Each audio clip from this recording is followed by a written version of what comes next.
There are some things that just have to be included in every world in The Sims 3, no matter if it's set in a desert, in a small French village, or on the moon. It has to include houses, community lots, and families that live there. Now, these are obvious, but every EA world also needs some kind of a body of water, starter houses, and empty lots, rabbit holes, and roads. Yeah, about roads. In this video, I want to show you them through a different lens I don't think anybody in this world even thought of, and in the process, maybe I'll destroy them for you completely. I hope you enjoy it.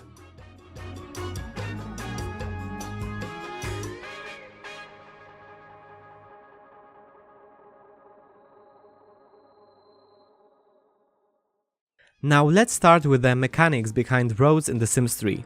I know it might sound funny, but it's very important for me to set the ground rules on why the game even needs roads in the first place.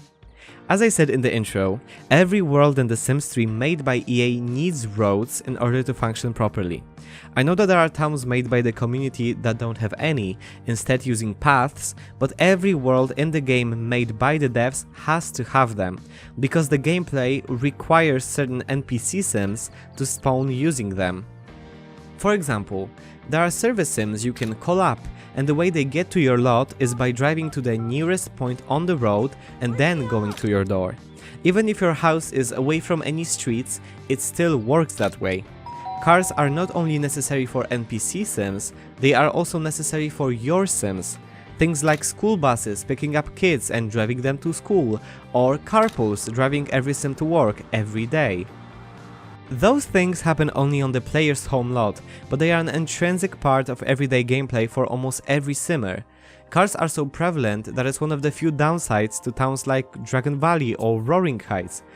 Even though these are set in the medieval times or the 1920s respectively, the game needs them to have cars for almost everything, and in turn breaks the suspension of disbelief.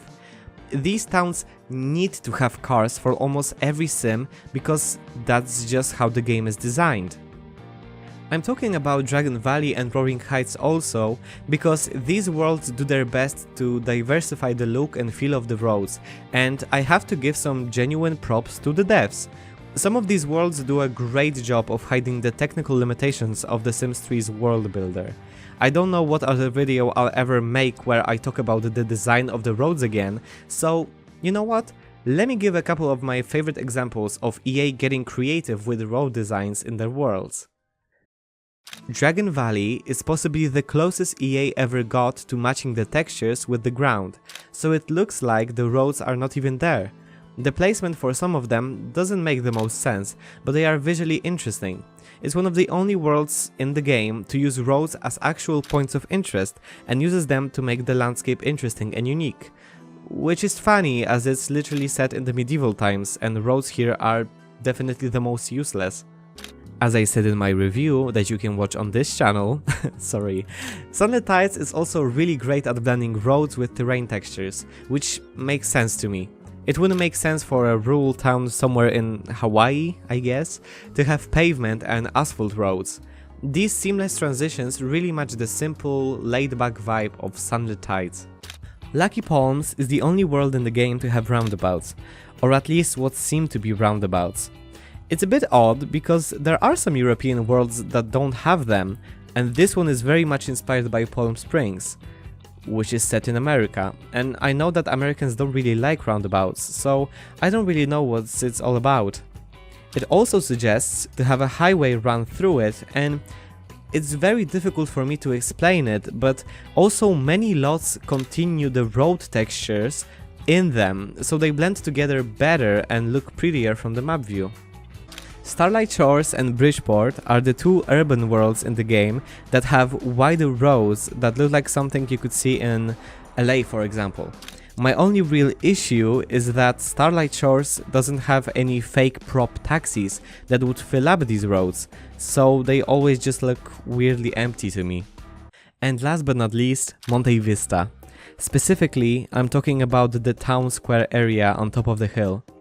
This places merges the roads and the lots so perfectly together that it's both traversable on foot, but also reachable by car, and looks beautiful while doing it.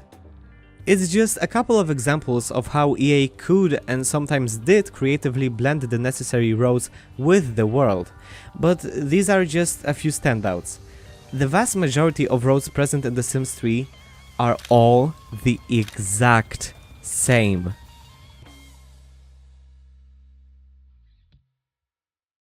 Hey, I want to quickly tell you something that is very important to me.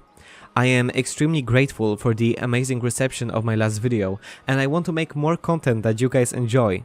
However, my computer is getting really janky. Some of my specs are almost 8 years old, and things like rendering can take literal days to finish, and even with my best efforts, I simply cannot record in high quality even if I tried. Now this is where you can help. As linked in the pinned comment and in the description, I have a Ko-fi page where you can donate directly to me so I can make more videos like this one. I also want to be upfront and quickly remind you that it's fully optional. And while I'm talking about it, I also want to thank Asia, or Asha, for being the first supporter ever and telling me some kind words. Thank you so much. Now, back to the video. Now, this is the part of the video where I might make you never look at roads in The Sims 3 the same again. No matter how long you look, you will never, ever see a different road feature than an intersection. That's because roads in The Sims 3 are always made of pavement, which is the two-way part for every vehicle in the game, and the sidewalk, which is where every sim defaults to walking on. With generations, Sims using a stroller will also walk on the sidewalk, while Into the Future introduces hoverboards that can follow sidewalks and paths, but yeah, that's it. The only thing the Sims 3 world creator allows is to either have a strip of road or an intersection that can connect up to 4 roads. Nothing else. Some of the designs that I've mentioned earlier might hide this fact pretty well, but one thing that I cannot unsee after noticing one time is that no matter if you are in the middle of downtown Bridgeport or in a small rural road somewhere in Riverview, all of these roads are the exact same width. Because of these limitations, there will never be a real roundabout, a triangular intersection, or a car parking on the side of the road. Things important for traffic like green spaces and crossing islands for pedestrians, one-way streets or turning lanes are all non-existent. And while I'm going off on roads, let me tell you another fun fact. Every road that has lines on it will only have a continuous line. Sometimes it's singular, other times it's doubled, but it will never be a dashed or dependent on the side of the street you are driving on line. This means that technically every sim who gets to a lot on the other side of the road breaks the law by crossing the double line. But this is more of an issue from the storytelling perspective and world building than an actual technical stuff that actually affects the game. So yeah, let's get to what it all means for actual world building in the game. One experience I bet 90% of Sims 3 players had at some point in playing the game is being run over on the street just to anticlimactically face through the speeding car. I don't know how annoying it would be in everyday gameplay, but The Sims 3 misses a huge part of real life by not including traffic jams or any congestion to that matter. You will never see a crosswalk that is not connected to an intersection, and these can sometimes be in weird places also. Because of that, Sims will inevitably just end up jaywalking or, again, phasing through incoming cars. Sims with fast cars zip through the city in a matter of seconds without stopping because of kids walking home from school or a cyclist riding on the road. These things just weren't taken into consideration while programming the game, so in the final product, roads in The Sims 3 are totally chaotic, and might be just one of the less realistic parts of the game if you really think about it. Things like road signs that were introduced in the first ever base game world for the game, Sunset Valley, were initially placed very realistically and very often. There was a sign for a pedestrian crossing, a speed limit zone, and a few directional signs warning about a curvy road or maybe a quick turn. They are all placed where you would expect them and add a nice bit of realism to the town, even if no cars or Sims ever obey them. The first worlds added, like Twinbrook or Bridgeport, may have sometimes been confused about where to place them, but they were still trying to be very realistic with them. But then at some point in the history of The Sims 3, EA just completely went off the rails. My case in point? Monte Vista.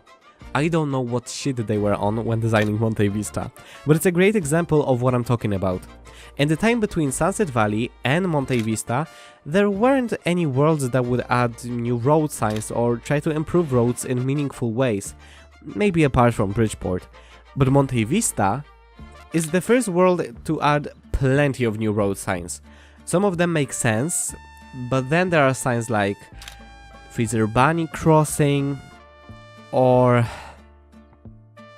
a sign pointing to the nearest pizzeria. Without garlic, of course. And you might be wondering, why am I pointing all of this out? Although there is no real use in signs or traffic lights in The Sims 3, I feel like this shift with how serious EA treats them showcases how serious EA treated roads in general. Many of the interesting things next to roads are meant to be discovered while driving through the town, and are more like Easter eggs than anything else.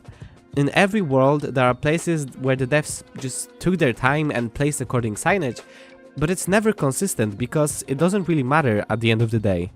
Things like signs that actually make sense or actual parking lots appear in a couple of worlds, but these are additions that stem from just the whim of the devs, not the actual need for them to be there. It is clear that it's mainly just an afterthought and set addressing, and nothing more. But why do I care? I might be the only person ever who even thought about roads in The Sims 3 for this long. I explained a lot about them, but I've yet to tell you why I even made this video. See, my almost everyday routine consists of a lot of walking, a lot of riding on train, and a lot of going somewhere by bus. And it's also been getting warmer recently, so I just recently dusted off my bike and started riding it more. Also, a niche that I enjoy watching on YouTube, which I've never mentioned on this channel before, is I really enjoy watching people like Not Just Bikes or Adam Something, who talk about car centrism in America and how much it changes everyday life compared to an average European country. Now, I live in Europe. I've been here all my life, so I am used to always encountering bike lanes, public transit and different types of roads and cars. If I look out the window right now, I'll see a bike lane, and it takes me a couple of minutes to get to a train or the nearest bus stop. When I'm bored, I'll sometimes ride on trams and take in the views. My city is located near the sea, so I'm also very used to seeing, and sometimes hearing, boats and ships docking in the bay. It's just my everyday life. The Sims sets to be a life simulator, so once I thought about it, I'm shocked to see such a big part of my everyday life to be completely overlooked. It is often said that The Sims is an America simulator, and I've never seen anyone make the connection as to how it relates to the design of the towns and the over-reliance, I would say, on roads. This game literally forces you to use a car, to get to work, to get to school. Even if you don't have a car, Sims will go somewhere by ordering a taxi that is free, so even homeless Sims can afford them. Walking is miserable, because the streets are mostly barren and have no interest points, and riding a bike is the exact same thing as riding a car, but less efficient. Bikes can only move on streets, which is extremely weird to me. So many paths would be great for cycling, and I bet it wouldn't be that difficult for the devs to program in a separate bike path that they could put in a couple of places. But that's the thing. An American game made by an American studio filled with Americans that make games for Americans, simulating average American life, wouldn't include things like public transport because it's not as prevalent as cars for them. What I find extremely interesting is that the most walkable towns in The Sims 3 are The Sims University, which is styled after American college towns that are famous for being very walkable, an island world set probably somewhere in South America, and vacation worlds set in different continents. A couple of worlds try to add different modes of transportation, like the metro system from The Sims 3 Late Night or the llama teleporter from The Sims 3 Supernatural. But what I'm talking about is a realistic vehicle that takes my Sims from point A to point B. It takes time depending on the distance and a couple of different factors. I'm talking about a real, in-depth mechanic where you need to use the public transport if you don't have the money. That's the thing.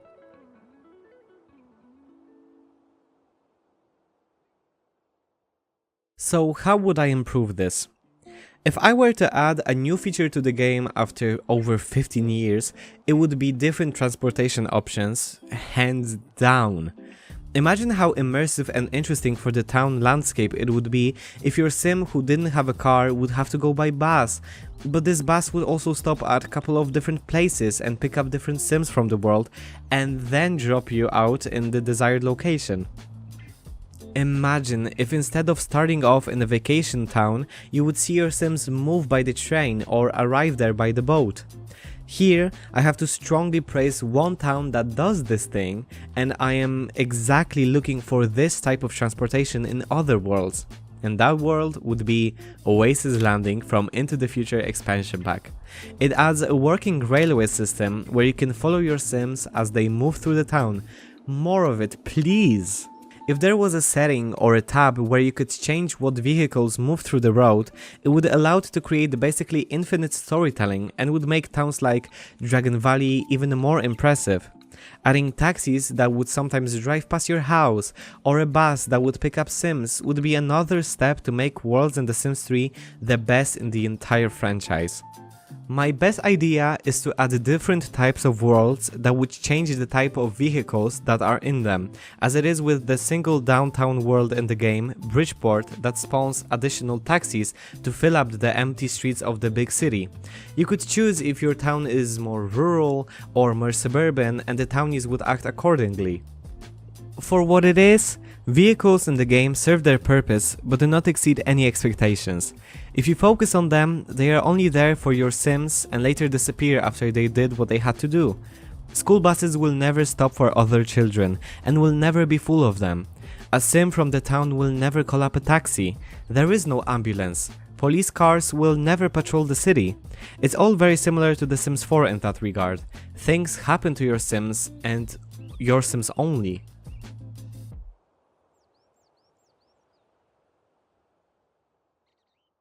So what do we make of all of this? I understand that it's a silly video idea, and probably one of the most obscure topics I'll ever cover on this channel. Car-centrism is so deeply rooted in American culture that many people just take it at face value and see it as the only option there is. And it's just not. Having built so many custom worlds in The Sims 3, it started to bother me more and more, and now that I have a small platform where I can air out some of my frustrations, I want to use it. Having bike lanes, buses, trams, boats, trains, metros or skateboards would not only diversify the ways of commute, but would also just show little kids playing the game like me when I started playing The Sims 3, that there is another way of moving through their towns. Since EA didn't teach you this, let me say something to you all. I get that it might be annoying or inconvenient where you live, but the next time you are on the bus or on the train, or hell, even sitting in traffic jam, I want you to think about how big part of your life that is, and how well it's represented in a supposed life simulation game. If you have the time and the ability to, go out and enjoy a nice bike ride through the park, go on a walk with your friends, explore the places you've never been before, and maybe take a different route than you usually take.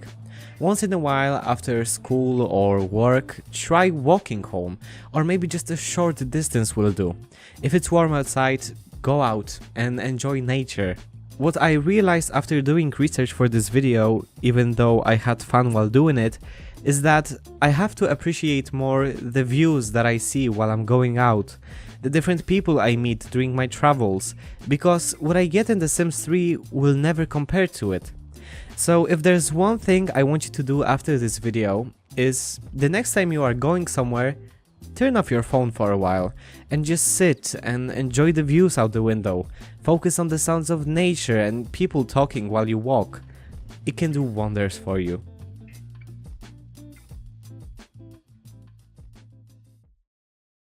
Thank you for watching this video. Firstly, I want to thank my first ever supporter, Asia, or Asha, who donated to me on Ko-fi. Thank you so much for the kind words. If you want to donate as well, all of the links are in the description and in the pinned comment. I am truly thankful for every bit of help so I can achieve my dream goal of a new computer. Don't forget to like and subscribe for more videos like this, and while you're at it, please comment what you think about this issue. I try to answer everybody in the comments, and the thing I'm always most proud of are the discussions that we have under each comment section. Again, I want to thank you for watching, and hopefully I'll see you in the next one. But now I've gotta go and enjoy some nature. Having said all of that, thank you for watching.